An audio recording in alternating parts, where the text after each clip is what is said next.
posted them. To be honest, you know, like record yourself doing that. So just record this specific exercise. Study pieces as well would be cool. Based saying, hey Scott, I'm researching cruise ship gigs at the minute. And I was wondering if you had any input on what songs I should be learning.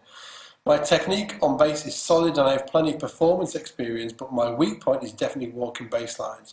As well as just a raw number of songs under my belt. I have a book on walking bass lines, Building Walking Bass Lines, that's by Ed Friedland, and I've been through the jazz courses you have in the academy. My agencies I've checked out say I need to know at least 200 to 250 songs, and I have no idea where to start.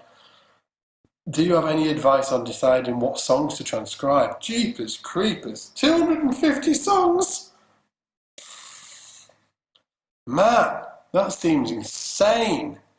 So, most of the cruise ship gigs that I've... First of all, there's two types of cruise ship gigs. Has anybody been on a cruise ship? Anybody in the comments? Anybody in the comments been on a cruise ship? Let me know.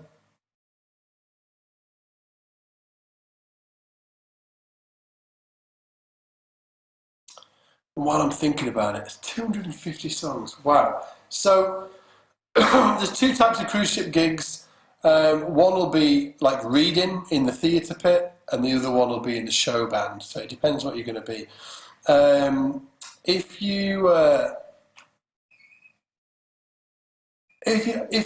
you're going on the in the show, if you're going on in the pit, you just need to learn to read. Reading's really important. It's a really great. If you want to be that bass player, I mean, it's working on cruise ships like I've done in the past when I was a kid. Reading's really important. So just like, you know, nail some reading, and definitely learn to read charts. But for me, like there was charts. So on the show, in the show band, there was always charts to follow. So being a really adept reader of charts was important, you know. In terms of learning 200 to 250 songs, man, I would say knowing like all of the, if you were like, hey Scott, what are the most important thing? It's all of the stuff. What are the most important songs to learn? Just as a bass player, as a gigging bass player, like some of the tunes, like all of the Motown stuff, you know, all of the tunes that we've all heard a million times, you know, sort of like that. Oh.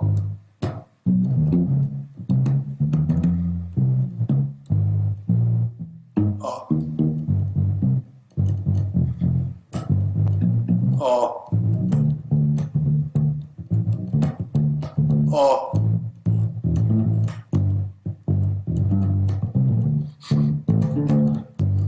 Oh. Just, I mean, like all of them tunes that everybody's played, I would say that they're really the tunes that you should know or try and be learning. Hopefully, like I didn't say any of the names, by the way, like all the Jackson stuff, all the Motown stuff, all the stuff in the, like a lot of them bands play the same stuff, but I would say that they will have charts as well, and it'll be a lot of reading charts. So yeah, like honestly, my advice for getting on the cruise ships is get through the audition, get on that ship, and learn as you go. Grab on, hold on for dear life. It'll be fine. You know, get on that. But yeah, do the reading thing. Get the reading nailed down, because that'll get you in the door. And then, you know, and then once you're in there, it's fine. They'll have charts for them. They'll have charts. 200 to 250 songs. Man, that's a lot of stuff. Having a great year as well. You know, having a great year. There's a lot of guys actually on here live that have been on cruises. Just to go through that. Mads Tojewek. I don't know if I've pronounced that right, but yeah, he's on Royal Caribbean or Caribbean, depending on where you are in the world. Mayday Scott's saying, I'm old, of course I've been on a cruise. Julian, yeah, you don't want to get seasick when you're playing. Bassman Cummer saying, yeah. He was on the Carnival cruises. Yeah, A. Rogers 777 is saying, I was on 2 cruises, drank a lot of beer. I drank a lot of beer as well. Yeah, so, but yeah, having good ears as well, you know, is going to help you. And in terms of walking bass lines, look, man, you don't need to, you know, when you get on a cruise, I was terrible. I was terrible when I first went on. When you get on there and they're playing standards and stuff, you don't need to. Yeah, it's Frosty Junior too, said I wouldn't be surprised if that would take care of 200 of the 250, saying like 1625 or 145. Yeah, yeah. But when I was getting, I think it's been aware that when you get on there, if they say, "Hey, let's play a walk," like let's play a tune, let's play. Trying to think of Take the A Train, okay? Like, they're not expecting you to.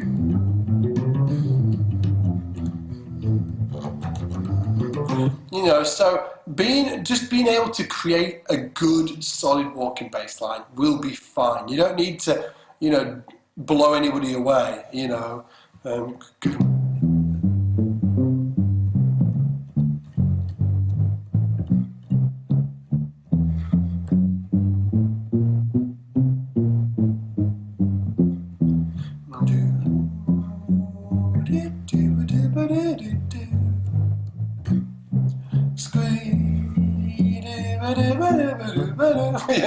Let's take the A train. Or if somebody's like knowing a few standards, depending on what the show band, knowing a few standards as a pro player is going to be helpful. If somebody says, "Hey, should we play Girl from Ipanema?" you don't want to be the guy that says, "What's Girl from Ipanema?" I was that guy, by the way. I'm just putting it out there. I'm trying to save you the pain. You want to be like, "Yeah, wicked."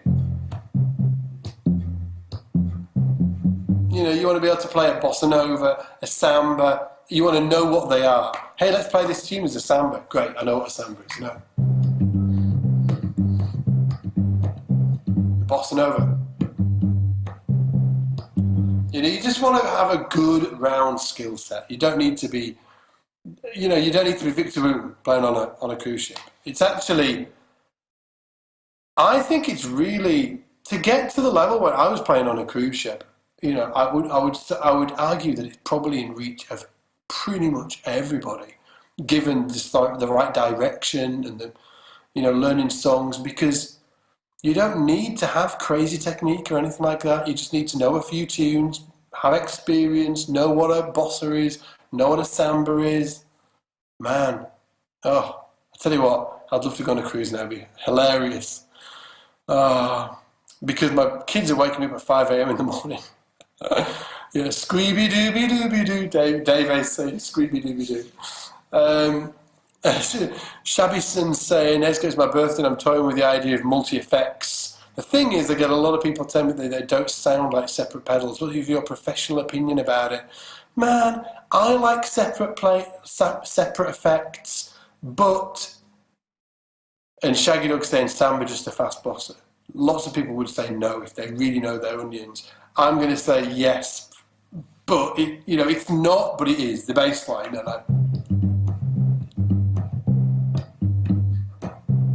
we're going to be good.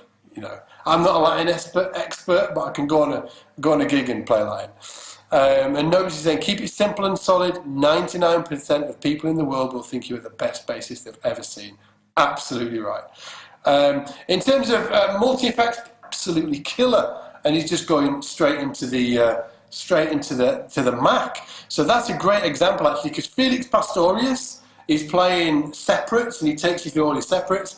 Mike Bendy is playing using a multi-effects style unit through his laptop. If you listen to them guys, they both have killing tones. So check that out, and it'll give you some good examples of that actually in real time.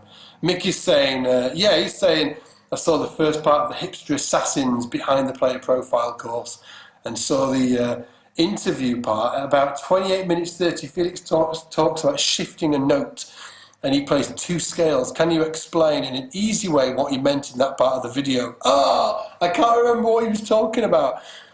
Mickey, I will go and check it out after this.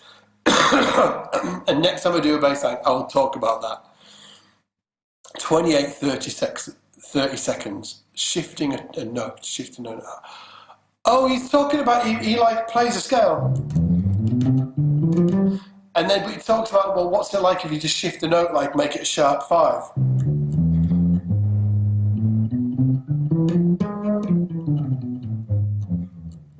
So you take like a Basic Spin said, wow, FX on a Mac. Yeah, that's brave. I'd be worried about latency and processing lag. But he keeps that laptop as clean as possible. Inside knowledge, he works for Apple. So maybe you get sort of like a special deal or something on the Mac. But so take a major scale and just change one of the notes. Let's make the